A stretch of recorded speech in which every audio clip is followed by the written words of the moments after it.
Earlier this week, the Finance Ministry came out with its monthly economic report where they highlighted that India is falling into a twin deficit problem. Well, not in these very many words, but the crux of it remains this.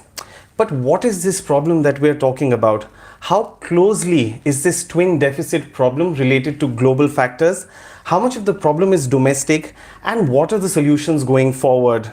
To discuss all of this with me today, I have our expert Radhika Pandey, who joins us, and I'm filling in for our managing editor YP Rajesh. Radhika has also written a column on this subject in ThePrint today, a link of which will be shared. Welcome, Radhika. Thank you. My first question to you on your column that you've written today, it speaks about the re-emergence of the twin deficit problem. Now, I understand what these twin deficits are, fiscal deficit and current account deficit. But if you could explain for the benefit of our audience on what is the problem, what are these twin deficits, how do we get affected, and how have we landed in this situation? Sure. So when we talk about twin deficits, we are talking about fiscal deficit and current account deficit. Fiscal deficit is when we are talking about the picture of government finances. We are looking at the government's expenditure and revenue. And whenever the expenditure of government is far outstripping the revenues, we are in a situation where fiscal deficit becomes a problem. Why this is a problem currently is that, for the budget, for this year's budget, the government had fixed a target, fiscal deficit target of 6.4% of GDP. But at that time, we didn't anticipate this war and the supply side disruptions that were accompanying with this war. And after that, we saw that in the month of April and May, the government announced a lot of measures to mitigate some of the adverse impact of the supply side disruption. Like the government announced excise duty cuts, government announced increase in fertilizer subsidy, subsidy for gas under PM Ujjwala scheme, extension of the free food grain scheme, etc. So whatever the budgeted expenditure is expected to increase beyond what was budgeted. So now the government in its monthly economic report is giving a signal that maybe we will be deviating from our fiscal deficit target. So that is number one, that is fiscal deficit.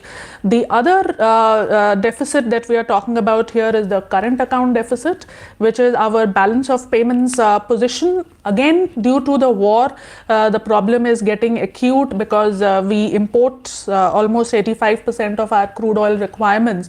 So now that crude oil prices have been rising and they are volatile, so our import bill will increase. It has already increased and it will increase further. Plus other imports like edible oils, fertilizers, other commodities, metals, etc. So that will have a bearing on our current account deficit. So both fiscal deficit and current account deficit are expected to exceed what the government had targeted. So that is the problem that the government is trying to signal. And now why it's a problem is because, if you have a very high current account deficit, traditionally what used to happen was that if we have a high current account deficit, you have capital inflows, in the form of FDI and foreign institutional investment that is financing some part of your current account deficit. Now this time what's happening is that due to the tight monetary policies that the advanced economies are pursuing, the FPIs are also moving out. We are now seeing almost 7 to 8 months of sustained FPI outflows. So what used to finance the deficit is also not happening. So that is why it's becoming an acute problem, both fiscal deficit and current account deficit. So the RBI will have to dip into its reserves to basically finance that current account deficit. It's doing that. It's because what is happening is that, when you have a current account deficit and you have a sustained FPI outflow, rupee gets weaker. Agreed. Okay, so rupee is getting weaker, so RBI is intervening in the forex market to prevent the slide in the rupee, and as a result, it's using its forex reserves to arrest the rupee depreciation. It's quite interesting that all these factors that you have spoken about so far, they are all global factors that are affecting India and our domestic economy. Now, government has taken steps that you have spoken about, whether it's the excise duty cut, basically supply side measures on subsidy, increasing the allocation. Now, geopolitical tensions, they are likely to persist, and because of which there is a high possibility that these international commodity prices will remain elevated.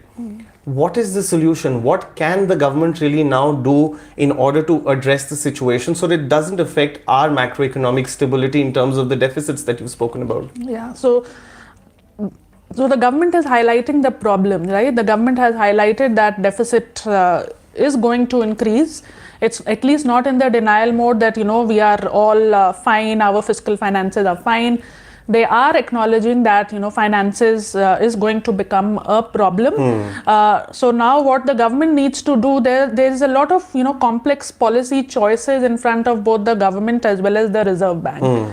From the point of view of the government and the RBI, the choice is between focusing on just pump priming growth or looking at macro stability, or trying to do a tough balancing act between growth and macro stability. So even now, fiscal deficit, there is possibility that it will deviate, but in the medium to long run, the government has to signal some kind of fiscal consolidation roadmap. That is extremely important. That gives a signal to both domestic investors as well as foreign investors, as well as credit rating agencies, that okay, currently there is a problem, but when the problem gets a bit moderated, the government will revert to its path of medium-term fiscal consolidation. So as we know that the government has a target for 2025-26, which is 4.5% of GDP. But what is also important now is to bring out in public domain to talk about what will be the glide path of moving from say 6.4 to or 6.5 to 4.5. So what will be the glide path of moving towards this? Because as the deficit increases, one important implication that happens is that the debt will rise. The government will have to borrow more to finance its deficit. Agreed. And when it borrows more to finance its deficit, we know that our pool of resources are limited. Household savings will either finance government borrowing or private sector borrowing. True. So if there is a greater preemption of resources by the government, the private sector investments will suffer, interest rates will go up. As interest rates go up, so the government's capacity to increase its capex will suffer. True. Because a greater proportion of revenues will have to be diverted towards interest payments. Agreed. So capex, capital expenditure, which is the main plank of this government's development strategy, will suffer.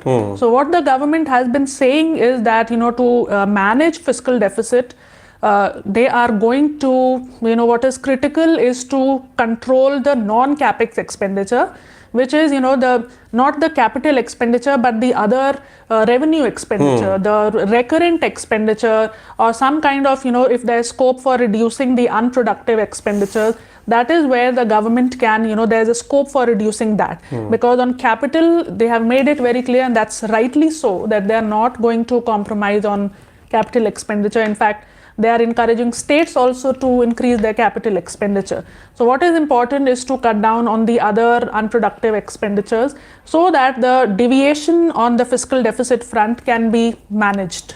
Okay, but when you speak about revenue expenditure, I mean, one does understand that you're talking about, let's say, subsidies. We give subsidies on fuel, fertilizer, and food. What are the other non-productive spending that the government can trim on in order to put a lid on the fiscal deficit or from breaching the fiscal deficit target? Yeah, so they have started to do some kind of, giving some kind of advisory to ministries to cut down on their recurrent expenditure, the travel expenditure, though it's a very small amount.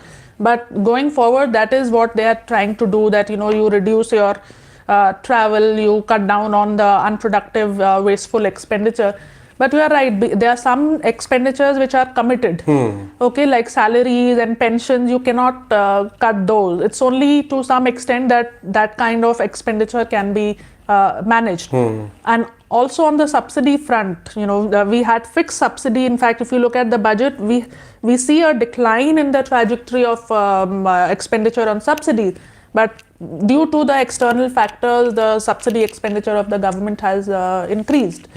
So it's a difficult policy decision, but they have to cut down on some kind of non-capex expenditures on the revenue front. They have to do that. So when you spoke about subsidies and how it's been declining, you mean it has been declining as a percentage of your nominal GDP? Yes, and that's their, if you look at their, the statements that come out along with the budget, their finance, their budget fiscal policy strategy statement and outlook statement, they have been talking about bringing down the share of subsidy in the overall as a share of total spending as well as a share of GDP. That is their outlook. And again, that was in the budget just before the war and all this unpredictable unfavorable global events that happened. But in terms of the policy, if we see that, the two good things that have happened is one, all the off-budget liabilities have been brought on budget. So all those are giving a kind of transparency to the budgetary statement. And therefore it is expected and that government will do something to bring about greater consolidation and greater transparency and greater communication in its fiscal policy outlook. We've addressed the fiscal deficit part of the equation, but I just want to speak a bit about the current account deficit. Given what our nominal GDP is currently, the capital outflows that we've been seeing since January, they've been roughly about, I was reading, it's about $20 billion on the equity and debt side both. There've been massive capital outflows and a weak rupee.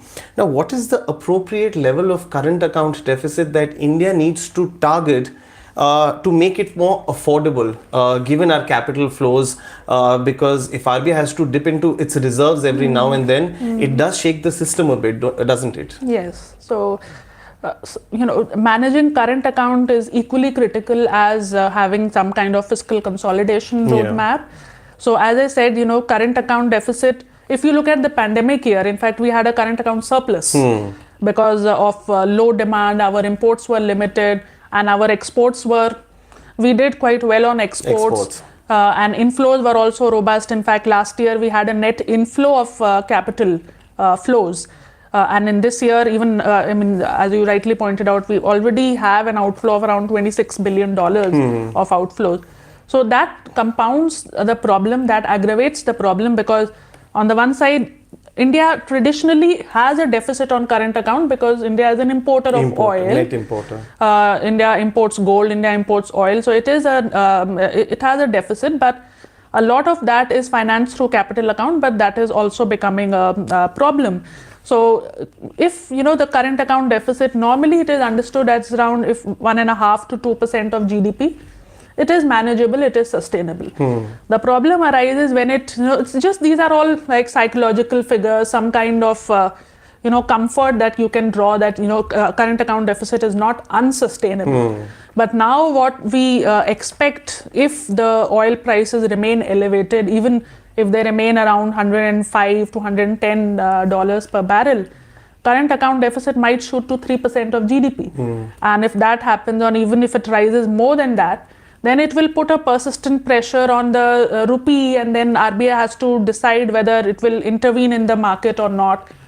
There are other various policy choices, but then rupee will come under pressure, and then you have this problem of imported inflation, because if your rupee is weaker, then your imports become costly.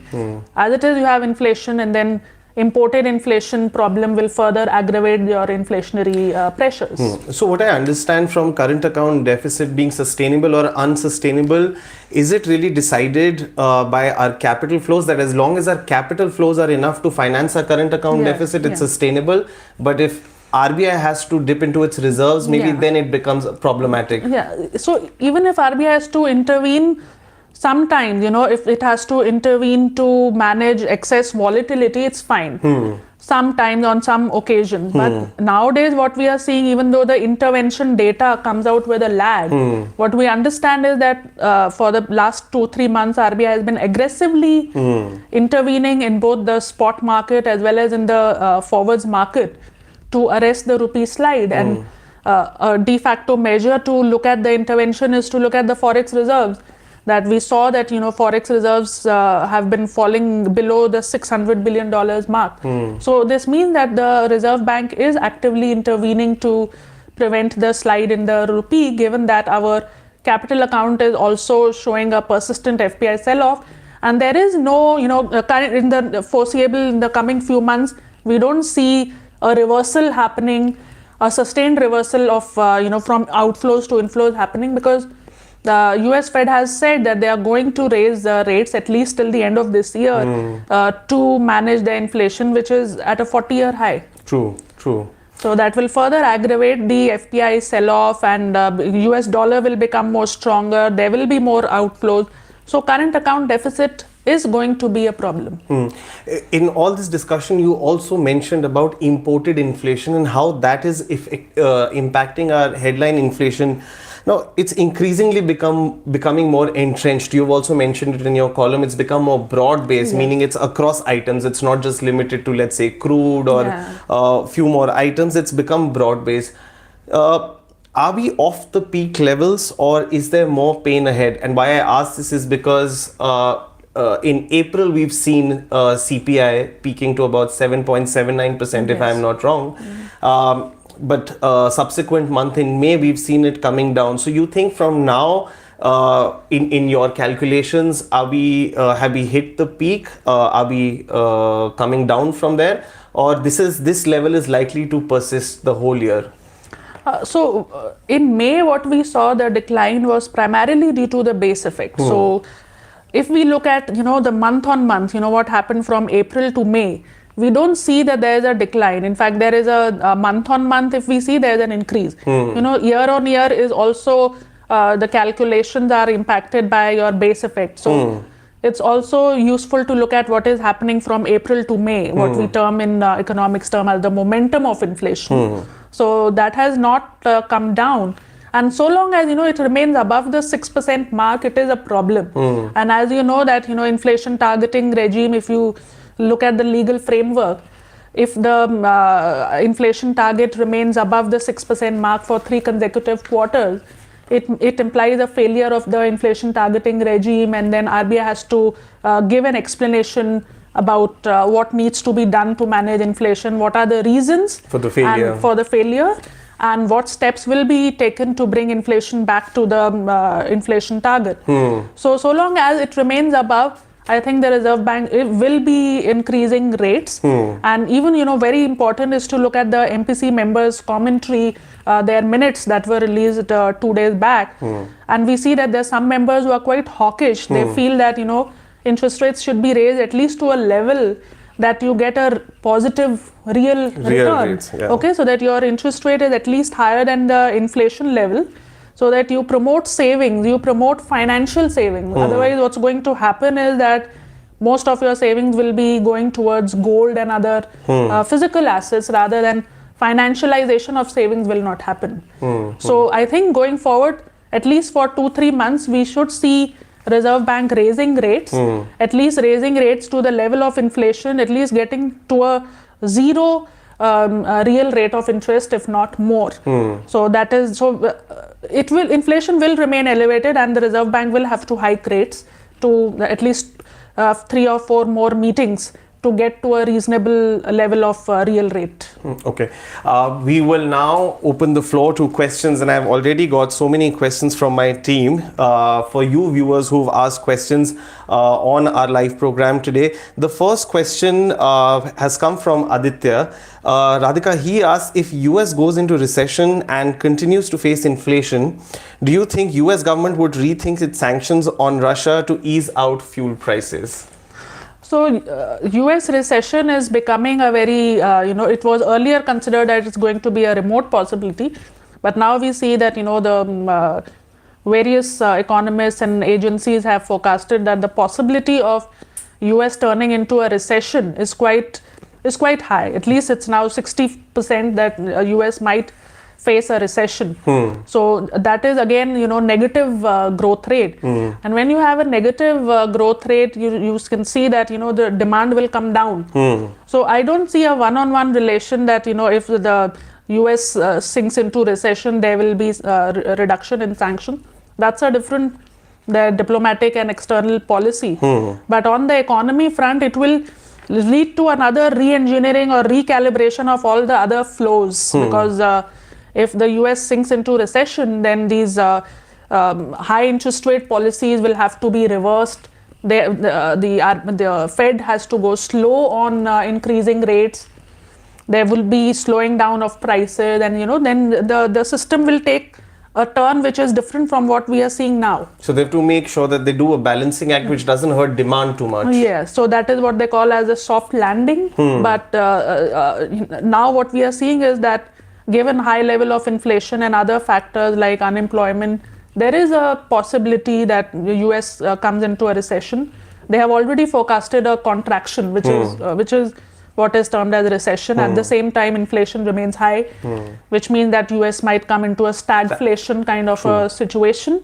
And therefore, the demand destruction will happen, and then we will see a different cycle, what commodity cycle rising. It may happen that after that, we'll see a decline, metal prices falling, because US is a big source of demand. So if recession happens, the demand will cool off. The other questions come from one of our subscribers, Aditya. He's asking, do you think government's performance should be judged on the basis of direct tax collections, because indirect tax collections are bound to increase because of increase in prices? Yes, so but what we are seeing is that both direct and indirect taxes have been increasing. They are robust. If you look at the advanced tax collections data that has come out, we do see that indirect taxes, you are right that inflation affects GST collection. But on direct tax front also, if you look at personal income tax and corporate income tax, they have been doing quite well. So on tax front, in fact, we don't see much of a problem, and given that in the budget, the government had kept very conservative estimates for taxation. So we do expect that, given these, despite these weak conditions, we do expect that on taxation, we will surpass the target. And hence the deficit deviation to some extent would be bridged because of our encouraging tax numbers. So not just indirect tax, but direct tax are also doing well. There's one more question that's come from Dr. Aki. He's asking, why have many developed countries opposed subsidies which are given to peasants? What's the logic behind it? Please explain. So it's not very connected to what we're talking about today. Okay, there's another question that's come on the GDP growth. The question is an average of 7% GDP growth for India possible in the medium term? So what, it's medium term, potential GDP growth, all these things need to be looked at in the medium to long run growth. And now what discussion is going on, yet, for the current year, the GDP growth will be around 7%. But in the medium term now, I think that given that inflation is becoming entrenched, even if we get around 6.5% growth, it is reasonable. Because we are into a situation of broad-based inflation, we are in a situation of difficult global scenario. And even if the war has to end, say, in a month or so, the after effects will take a lot of time to subside. The demand revival, the declogging of supply side bottlenecks, the revival of private investment and so on. So though there would be some upswings and downswings, but on average 6.5 to 7% is a good GDP growth number to expect given the difficult conditions. Okay, many viewers are asking us questions on taxes particularly. Sankalp has asked us, tax to GDP ratio stands at about 18%. Is there a scope to improve this, maybe get inheritance tax or agriculture income in tax bracket? No, I don't think it's 18%. It's risen from the last year. Tax to GDP ratio has been rising. What is important is to, first look at some of the low-hanging fruits, which is to increase the tax base, lower the exemptions and whatever the compliance burden, the simplification and rationalization of taxation. I think there's still, government has done a lot towards simplifying the taxation, but I think there is scope for further rationalizing and talking about simplifying the tax, particularly on GST. Now that we've completed 5 years, there is GST has done well, but there are a lot of still scope for rationalizing and simplification of taxation, bringing about one, say, PAN number as the identifier for GST. So, some small things can be done to further enhance the tax to GDP ratio. On the other thing, there are contentious issues, and it will require a debate and stakeholder consultation on these difficult issues. It's not the first time that we are talking about these, but whenever there is a talk about these, there are arguments both in favor and against this. So one has to be very careful and first talk about those measures which are more easily implementable, which are on the table for the government to implement. Now, before we let Radhika go, I'm going to ask the last question. The Finance Ministry report had also mentioned that the medium-term growth prospects remain bright as the pent-up capacity utilization will improve the fixed capital formation. Now, this was interesting because this was one of the this was the bright side where we saw that, okay, GDP growth can be sustained amidst all the gloom that we've been talking about. If you, for the, again, benefit of our viewers, explain what is this capacity utilization, pent-up capacity utilization we're talking about, and how it adds to gross fixed capital formation, which we generally use as a proxy for investments in the economy. Yeah. So what was happening in the pandemic time was that because of the lockdown, demand was curtailed. Now that we are seeing improvement, we are seeing recovery, we are seeing opening up of the economy. So we will see, we are already seeing improvement in demand, and we will see further improvement in demand. If you look at various high frequency indicators, like if you look at the PMI, Purchasing Managers Index for manufacturing, services, GST collection, even if you look at auto sales, these factors are showing an increase in demand. Also, if you look at bank credit, that is something, it's risen to 13% in the previous fortnightly data. So all these things suggest that there is increase in demand. So now when the companies sense that there is going to be an increase in demand, they will utilize their capacity. Okay, so capacity utilization will happen. So whatever idle capacity is lying, that will be first utilized, and then there will be fresh investments.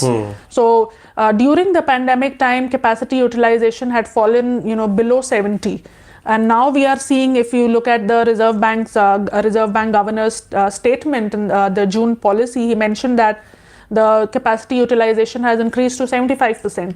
So if capacity utilization increases, that's a very good signal that companies are sensing that the demand is going to increase. So they want to first utilize their idle capacity, which is what is capacity utilization, and then it will signal and then it will pave the way for fresh investment, which is what we are seeing in the bank credit data, that because of demand, companies are also increasing their fresh investment, new projects, infrastructure. So from the GDP data also, we are seeing that investment level data has done well. If you look at the GFCF as a proportion to GDP, we do see that it has picked up. So that shows, that gives the confidence, what is mentioned in the report, that the capacity utilization will increase.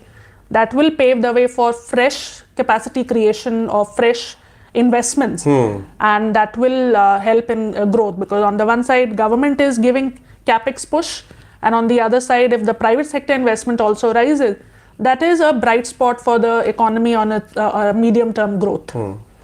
Well, that's all the questions that we had today to take from Radhika. Thank you so much for joining us for this episode of Macro Sutra.